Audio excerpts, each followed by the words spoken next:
This is Curl Up with a Cattail, and I'm Gwen Cooper, the New York Times bestselling author of numerous cat-centric titles, including Homer's Odyssey, A Fearless Feline Tale, or How I Learned About Love and Life with a Blind Wonder Cat, Spray Anything, More True Tales of Homer and the Gang, and The Book of Possum, Head Bonks, Raspy Tongues, and 101 Reasons Why Cats Make Us So happy. We're here to celebrate all things feline and to tell inspirational cat tales. Let's get started. Hello, and welcome to an all-new episode of Curl Up with a Cattail with Gwen Cooper. I am, of course, Gwen Cooper, your host, and delighted as always to be with you here today. Coming up later in today's episode, I will be answering a reader question, one that was actually not technically submitted for me to answer on the podcast. It was submitted by one of my Patreon supporters, but I think it's an interesting question, and so I'm going to be addressing it. I already answered her email, but I'm going to be addressing it here for everyone, and that reader's name is Julie Lowe. So thanks, Julie, for submitting the question that I'm going to answer on today's episode. And of course, remember, if you have any questions or comments that you would like me to address or to answer on a future episode of the podcast, head on over to GwenCooper.com.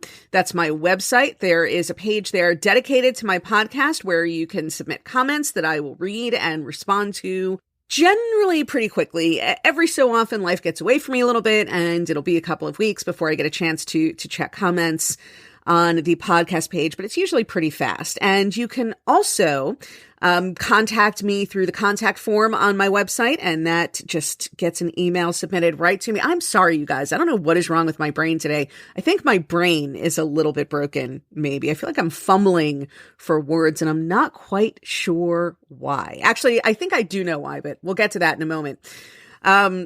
But anyway, yes. And of course, last but not least, you are always welcome to just email me directly. And my email address, it's super simple to remember. It's Gwen, Gwen, at GwenCooper.com. And that's GwenCooper.com. So love to hear from you guys. Hoping that I get a chance to. And so as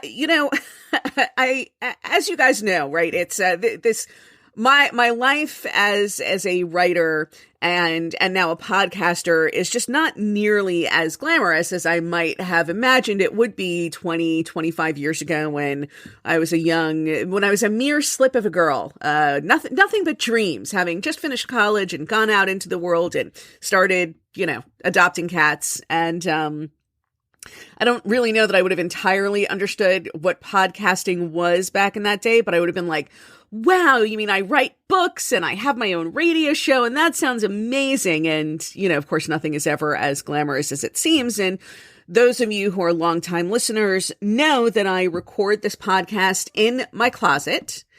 And that is because it is literally the only room in my 150-year-old lovely house with its very, very high ceilings and very, very hardwood floors that is not just completely echoey, that does not sound like I'm recording in an echo chamber. So I'm sitting in my closet and, it's a closet.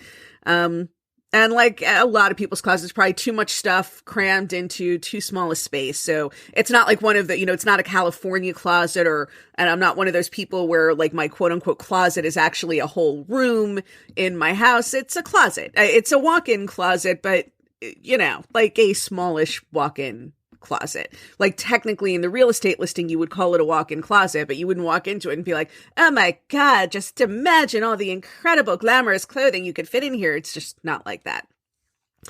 And so I'm sitting here and I actually have a face mask on I'm doing today. It's a 12-hour facial mask, which is prescription. And, this is not anything that we have ever really discussed on the show. I don't think this is something that I've shared much or at all with you guys, but I am plagued with skin problems. I have been my entire life. It's just for whatever reason, I was blessed by God with very sensitive skin. If I have any problems, whether it's stress or life stuff getting to me or anything imbalanced with my health, it just always manifests itself in the form of a skin problem chronically. And this is not like including the one-offs that I occasionally get, but chronically on any given day, I am living with cystic acne, which is fun, rosacea, melasma, eczema, psoriasis, hives, warts, and I think that's about it. No herpes. I've never had herpes. So, or a melanoma. So thank God for small favors. I have also, then I've had a couple of weird one-offs. Like I once had something called pityriasis rosea, which my dermatologist cheerfully informed me I was the only person he'd ever treated who had it, who was not also HIV positive, because it's a very rare skin condition that generally only manifests in people with with compromised immune systems. And I do not have a compromised immune system per se, but that is just how susceptible I am to skin problems. Anyway, so I am, and this has been a real, this is, if you guys wonder, by the way, why you don't see a lot of pictures of me on social media, or why, my husband is always telling me that I need to do more Facebook and Instagram live broadcasts, or that I should do a video podcast, or at least at a minimum, he's always telling me, you post so many pictures of the cats and not nearly enough of yourself. And part of that is because I honestly, I know my audience, and for the most part, people on social media are more interested in seeing pictures of the cats. But the other reason, candidly, is I don't really like people to see me. I'm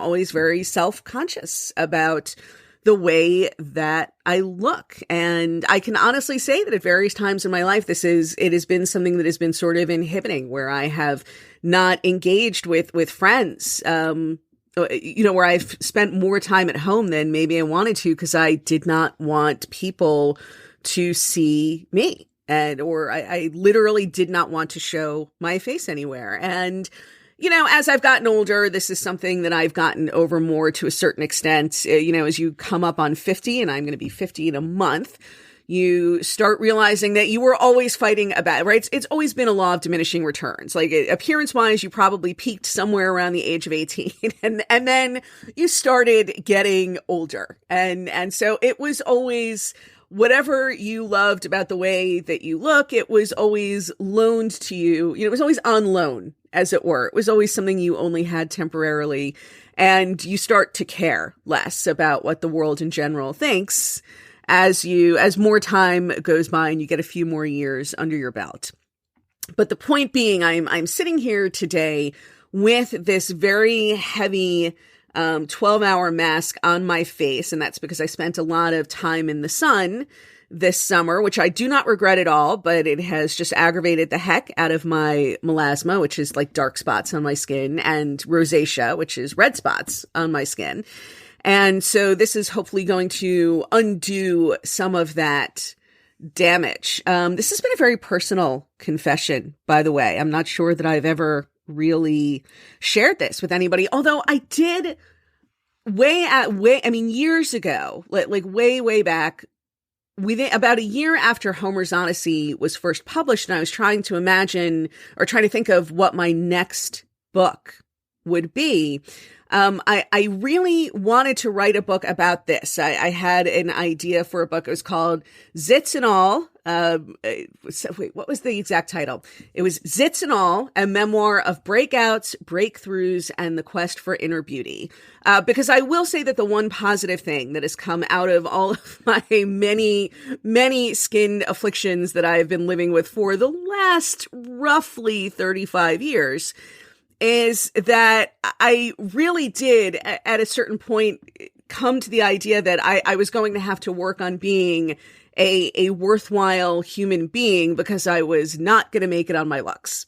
And so, or at least that, I was never going to make it on my looks, and very few of us. You haven't exactly been cheated by life if you can't make it on your looks. That nobody arguably should be in a position to make it on their looks, but the vast majority of us who have no skin problems at all are still not going to make it on our looks. And fair enough, only a small handful of supermodels in the world. But where, I was going to have to find things to feel good about myself. I really did realize, and as a teenager, I didn't actually have much, but I did have hives. I had hives pretty chronically. And so things were always swelling up and looking weird.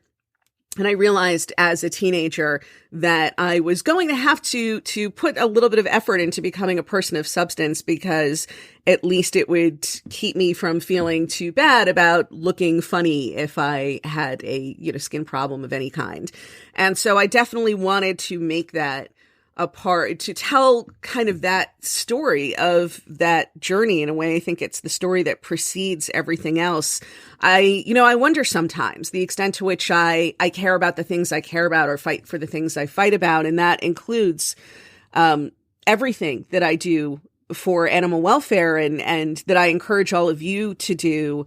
And it just, the years I spent working in nonprofit, and how much that would be the case if I had never, what's the word I'm looking for? If I had never, if I had not suffered as much as I did in my private life from my various skin afflictions. I think it both, like I said, it encouraged me to a sense that I really was going to have to develop my inner resources, because the outer appearance was not necessarily something I could count on. But also, when you suffer, right, it gives you empathy for others who suffer. I think a lot of us who love animals as much as we do, things have made us unhappy in our own lives. And so it's just an unbearable thought to think of animals suffering in the same way, especially because we tell ourselves, at least we sort of understand what's happening to us or what's happening in the world, whereas animals will never know. They will never understand. God forbid, if I walked out of this house and died in a car accident, Clayton would never understand why I never came home to him again. This conversation has taken a very dark turn, but it's interesting because when I suggested this book to my publisher, they were wildly unenthusiastic, did not like the idea at all. And they suggested to me that instead of that, I should work on writing a novel from a cat's point of view. And that was the genesis of Love Saves the Day. And it was actually that idea that really was the first kernel of the idea from Love Saves the Day, that if we were to leave the house one day and never come back, our pets would never understand. This is something I used to discuss a lot with my best friend, Andrea, who's also an animal lover. And it was just this one thought that killed us, that if anything were to happen to us in our day-to-day lives, the animals we left behind would never understand why we had left them. And again, a very, very sad thought, but it was that thought that gave birth to Prudence, the feline narrator of Love Saves the Day, who goes through something similar, although does eventually find a forever family that she loves. I would not write a story about a cat that did not have a happy ending. Just as that, my guarantee to you, my listeners and readers. Anyway, but so the point being, I'm sitting here with this very, very heavy mask on my face, and I really think it is distracting me and is kind of affecting my thought process. And I realize now that I sort of painted myself into a corner by making the day that I'm doing this also the day that I'm recording the podcast. I really did not think one would affect the other, but along the same lines of not being able to make it on my looks, I guess I cannot walk and chew gum at the same time. So if I can't make it on my looks and I can't make it on my brains, then I guess I just have to be a nice person and hope that the world takes pity on me. And on that note, people who support me and take pity on me and help me get through this day-to-day grind of this thing we call life, I am going to take this opportunity to give a shout out to my Patreon community. This is the last shout out of the month. And again, if you want to learn more about Patreon, I'm not going to do the big buildup that I usually do, but you can head on over to Patreon, my Patreon community, and see what that's all about. It's a place where I share fun content and extras and freebies and things like that are exclusive to Patreon. And we have a good time over there. And that's patreon.com/Gwen Cooper. And Patreon is spelled P as in Peter, A, T as in Thomas, R as in Robert, E-O, N as in Nancy.com/Gwen Cooper. And I encourage you to check it out. And so big shout out to, again, the next round of Patreon supporters at the $5 a month level or higher. We have D. Cab, Melissa Ratchko, Hella Johnson, Allison Amsterdam, Ronald Coltnow, Dawn Cole, Ann Tatemeyer, Linda Chase, Nita Mercer, April Crawford, Grace Brown, Cindy Settle, Penny Nakatsu, Andrea Kenner, Stephanie Ryson, Mary Wispy, David Hepburn, Shelley Ritter, Annalie Evans, and one supporter who prefers to remain anonymous. So thank you, a big, big thank you to all of you. And with that, we are going to take a very short break of about 30 seconds or so. And when we come back, I will be answering this week's reader question. So sit back, relax, get comfortable, and hang tight for more Curl Up with a Cattail.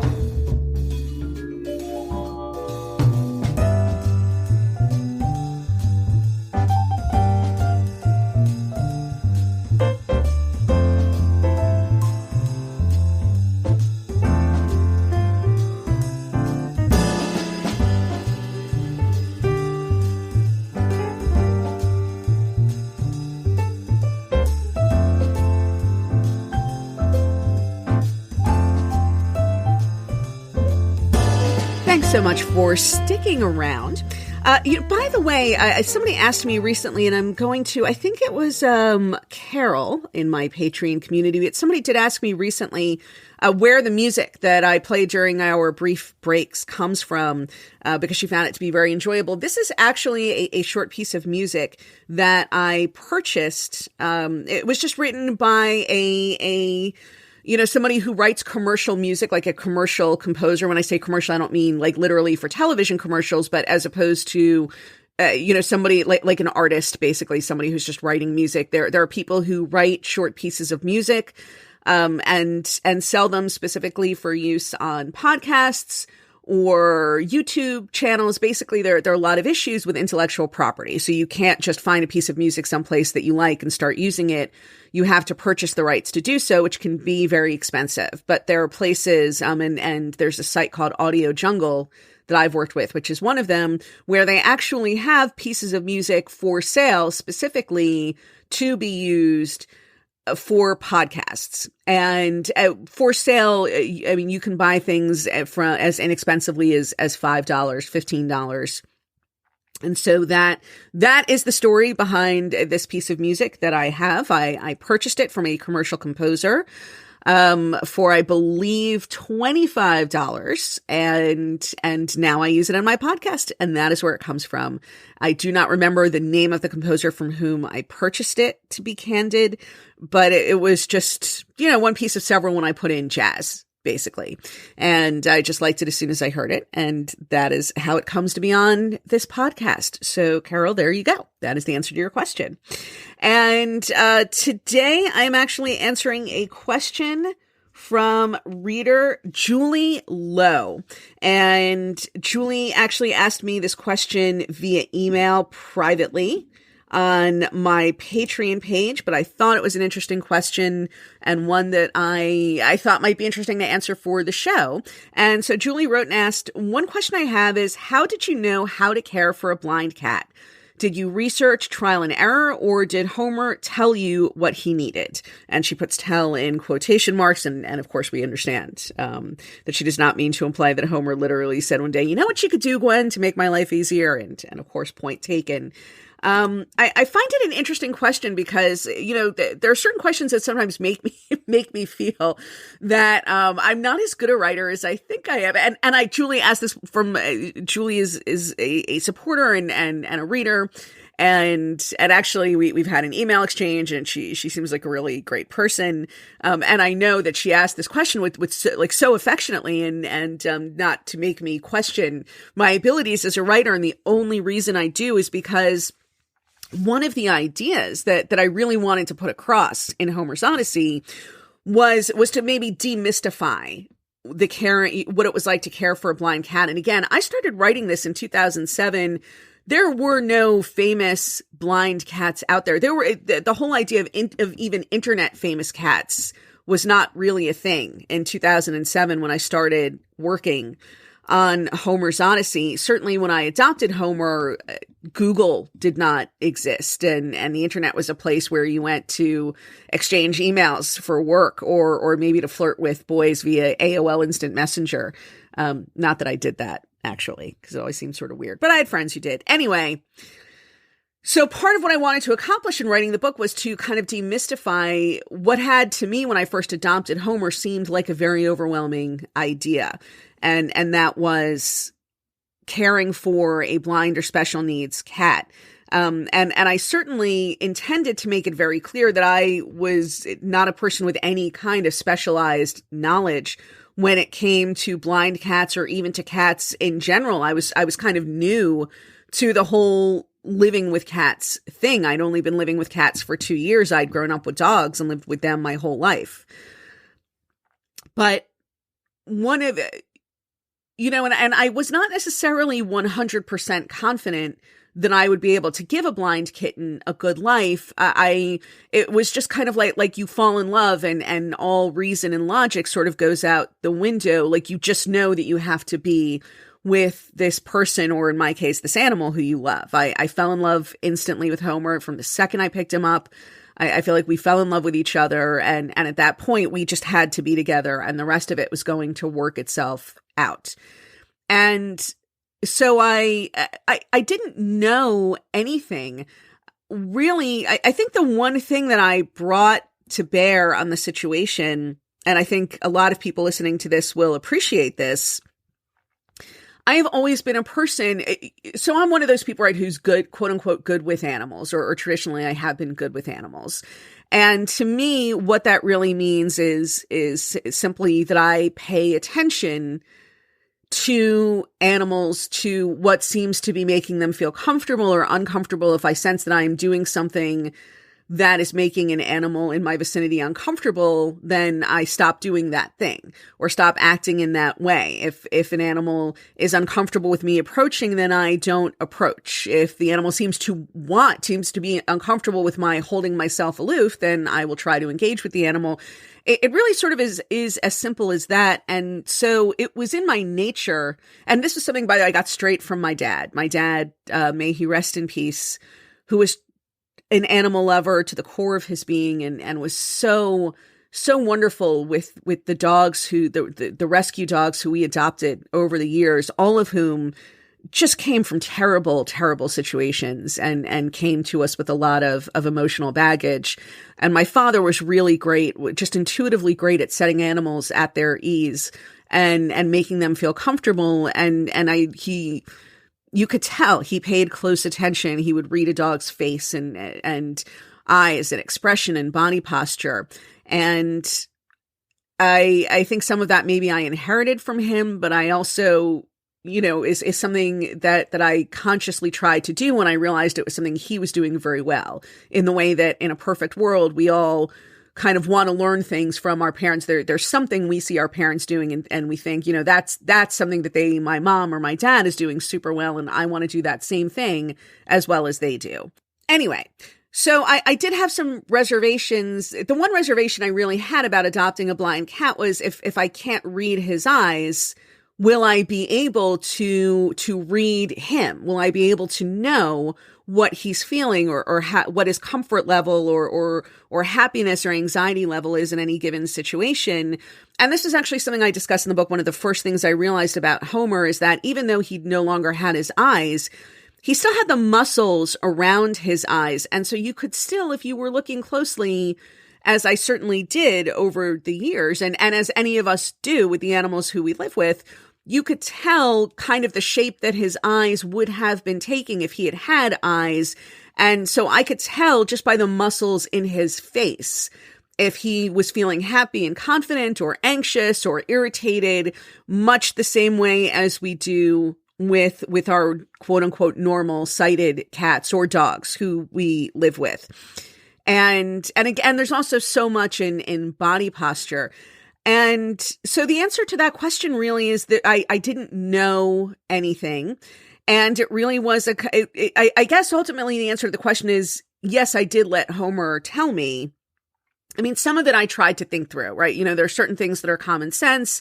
I didn't really need anyone to tell me that it would be wise for me to make sure that Homer knew where his food and his litter box were. And once he learned those spots, to not move them around and to not keep things lying around on the floor, which I somewhat shamefacedly admit was certainly my want at the time, something I customarily did. I became tidier after I adopted Homer, not perhaps as tidy as I could have been. It's really been a work in progress. I'm actually very tidy now, but I definitely think it's been an incremental process over the last 25 years. And if it is indeed true that a tidy desk is the hobgoblin of small minds, then I have an enormous mind, because nobody would, at looking at my very cluttered desk, would accuse me of being overly, well, tidy, I guess, where that's concerned. But anyway, but as far as leaving things, shoes and clothing and things on the floor, that was something that I stopped doing pretty quickly after I adopted Homer.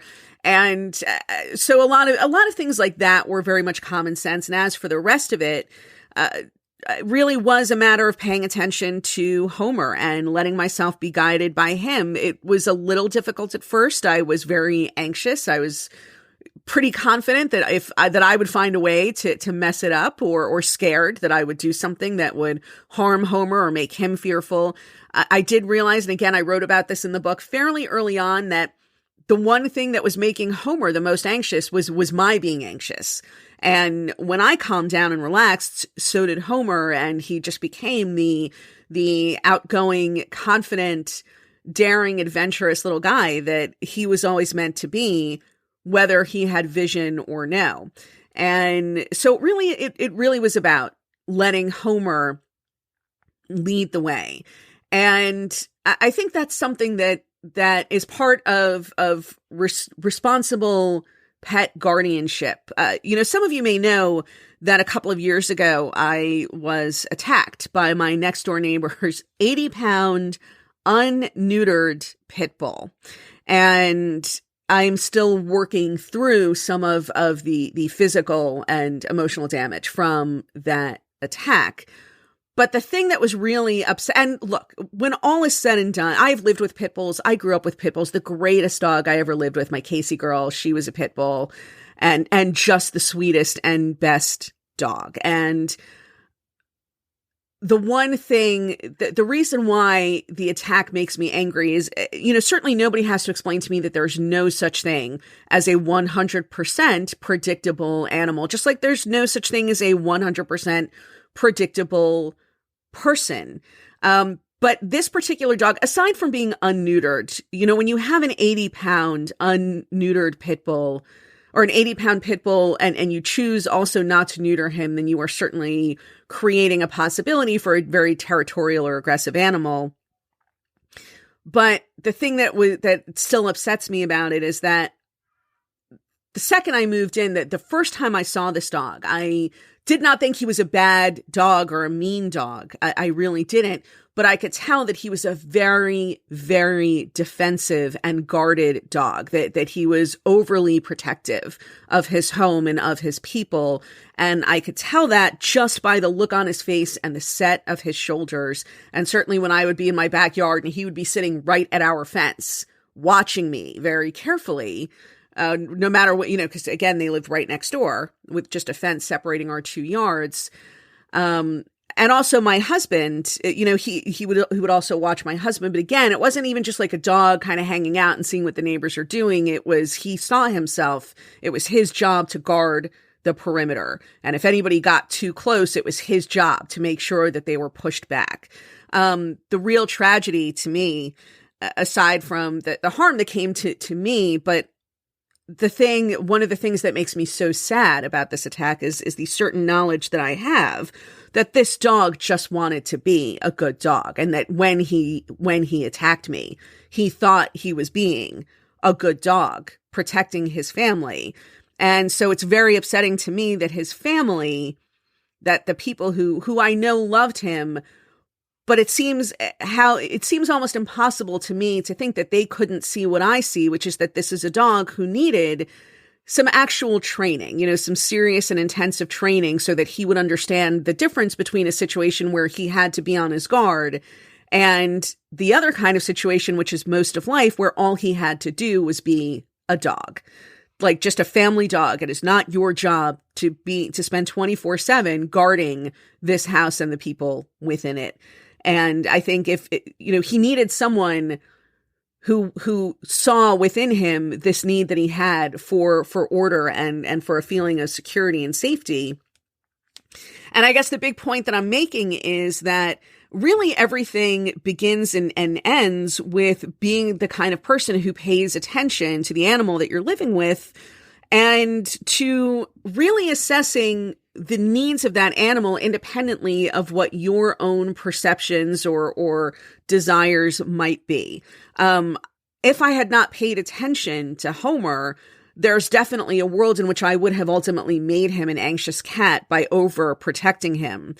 And I paid close attention to Homer and saw that the one thing consistently that made him anxious was my anxiety.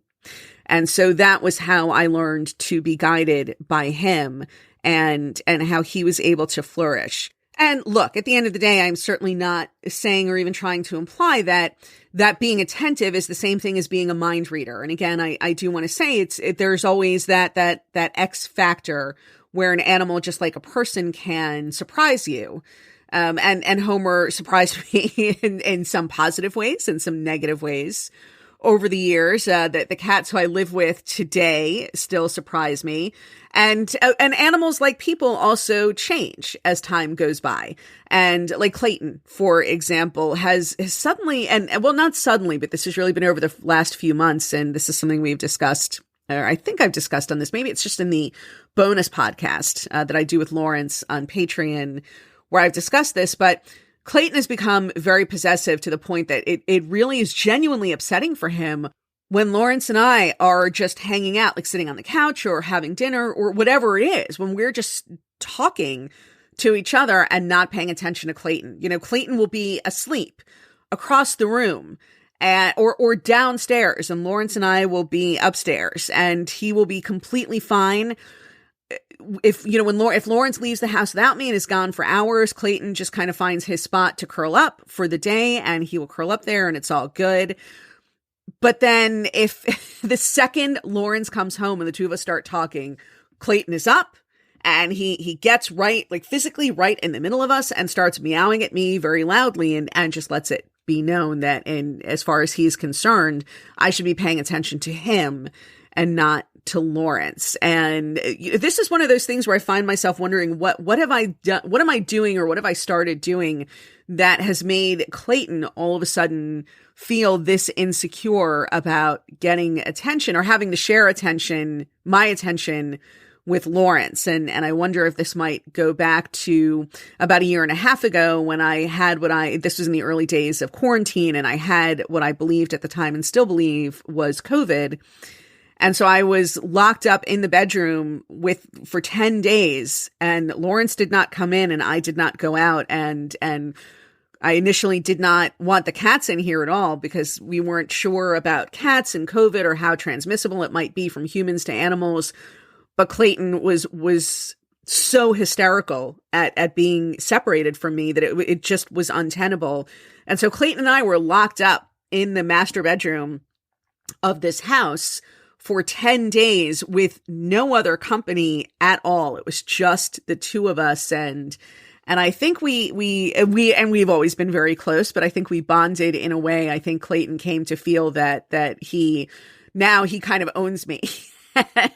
and so Lawrence is sharing me with Clayton and not vice versa as far as Clayton is concerned. And it's just upsetting for him when I pay attention to Lawrence and not to Clayton. Anyway, this is sort of getting off track, but the point being, I did not know anything, but I also really wanted to convey the idea in Homer's Odyssey that there isn't necessarily much to know. There are certain common sense steps and precautions that you want to take, unless you live in a very, very safe, quiet, mellow kind of area. your blind cat should be an indoor only cat. Again, you want to not leave a lot of clutter on the floor. You want to be pretty consistent about placement of food and litter and the furniture in your house. I don't think people tend to move their furniture around very often. Sometimes you have to for one reason or another. So these basic common sense things, but that beyond that, it really is, a blind cat ultimately is just a cat. I don't even know how much there is really to know other than those basics that I've just outlined. Again, cats, like people, they all have different personalities. Homer had a particularly confident and outgoing personality, I think. And certainly I've lived with other cats who were not that confident and outgoing, and if they were blind would probably not have been the same kind of friendly, eager to experience life. It's hard to imagine a blind Scarlet being as embracing of life and new people and adventure as Homer was, because a sighted Scarlet, God may she rest in peace, was none of those things. Julie, actually, speaking of Scarlet, Julie also asked how Vashti and Scarlet got along. I've talked a lot about Homer and Scarlet's relationship. And the answer to that question is that Scarlet initially hated Vashti and didn't want Vashti around. This is when we first adopted Vashti, and I'm talking about like the first couple of weeks. Scarlet, she didn't like people other than me, and she didn't really like other cats. But after she got used to Vashti, Scarlet was also, had a little bit of a bullying nature, and like all bullies, right? She liked having someone smaller and more docile to push around. Scarlet didn't necessarily have it within her to go toe to toe with a full grown cat. But after the first couple of weeks, she kind of liked bossing Vashti around and smacking her in the head. And the two of them used to get into these little slap fights that Vashti pretty much always let Scarlet win. And so the two of them did become buddies. They liked to play together. And that was the case really until we adopted Homer. And they still like to play together, but then when Homer would come over and try to get in on whatever game they were playing, whether it was their little slap fight game or batting a piece of paper, a little, crumpled up ball of paper back and forth, as soon as Homer came into play, they would both kind of be like, we don't want to play with that guy. And the game would be over, which always made me feel sad for Homer. It's like being the kid in the schoolyard and you see two kids playing catch and you come over and you're like, hey, can I play catch with you? And they're like, forget it. And they just put the ball on the ground and leave. And that was sort of what it was like, although Vashti did do some playing with Homer. And again, this is something I discussed in the book. Homer played a little bit rougher than they did. I don't know if it was because he was a boy or that was his personality. Because he was blind, he tended to grab things a little bit more. And by things, I mean both whatever toys they were playing with, but also, he would grab like tails and fur and paws or feet and legs, in the case of people. And he didn't like things necessarily disappearing. He liked to kind of know where everything was. And I don't think Vashti and Scarlet liked being grabbed that much. And they thought he played a little rough. And he really was just playing, but, they had very different personalities. But Scarlet and Vashti did get along very well. And again, this is something that I talked about a little in the last podcast when I said that Vashti really was kind of the glue. Vashti was the one who was willing to play with Scarlet and with Homer. I mean, Homer would have played with anybody, but Scarlet was only willing to play with Vashti, and Vashti played with both of them. Just like she really was the bridge between Lawrence and the other cats, and between Lawrence and me on the subject of cats in the first place. She really was this, she was a very special little creature, and definitely we were a different family because of her. So that is the answer to that question, and hopefully to the question of how much I knew. And again, as always, like I said, one of the things I really wanted to achieve in writing Homer's Odyssey was to convince people that a blind cat should be considered just as adoptable as any other kind of cat. And I find it very heartening when I see what a presence blind cats have on the internet now. And this is why I was so upset about that situation in Sweden a couple of months ago. For those of you who've been listening that long and who know about Kelly the blind kitten, a veterinary association affiliated with the Swedish government wanted to euthanize a blind kitten who was being kept in a no-kill shelter, about to be adopted out to a forever home, on the grounds that it was cruel to allow a blind kitten to grow up, because a blind kitten could not possibly be happy and would always be scared and you know, blah, blah, blah. A blind kitten basically could not have a good life and would be too much trouble for anyone, any person or family to take care of. And it was like the last 12 years of my life had never happened. When I heard this, it was one of those things where I got as angry as I did and worked as hard as I did to persuade as many of you as possible to sign a petition and write letters to the Swedish government, and why we worked so hard on behalf of this. And I will admit candidly that it was because of Kelly and wanting to save this blind kitten, but also because hearing something like this come from so official a source as a veterinary, you know, a Swedish veterinary association, just made it feel like the last 12 years of my life had been canceled out. Like, I had never written this book, and I had never talked to people about blind cats, and I'd never given a million interviews for televisions and newspapers advocating for the adoption of special needs animals and how wonderful they are and rewarding it is to live with them, and how much less they need than you think they will. It really was like someone had just come along with a giant eraser and just erased all of that. It hit me on a very personal level. Again, I feel like I'm getting very far from the actual question that was asked. But yes, the short answer is I took my cue after all this time. I have the nerve to say, and the short answer is, but truly, the short answer is I took my cues from Homer. And just as I think most of us do very intuitively with our own cats, right? We all know that all of our pets, all of the animals who we live with, have very different personalities from each other. And yet we manage to make it work almost all of the time. And that's because we pay attention and we let the animals themselves be our guides and tell us what they need. And truly, it is no different with a blind cat than it is with a sighted cat in that sense. And having given the longest possible answer to that very relatively simple question, I'm going to call it a day and go check on the status of my 12-hour mask. Again, I apologize for any mental deficiencies that being distracted by having all the scoop on my face may be causing. But thanks so much for putting up with them. And thanks so much for listening all the way to the end of this episode. I look forward to joining you next week with a new one. And that concludes this episode of Curl Up with a Cattail with Gwen Cooper. Don't forget to invite your feline-loving friends to listen to new episodes along with you.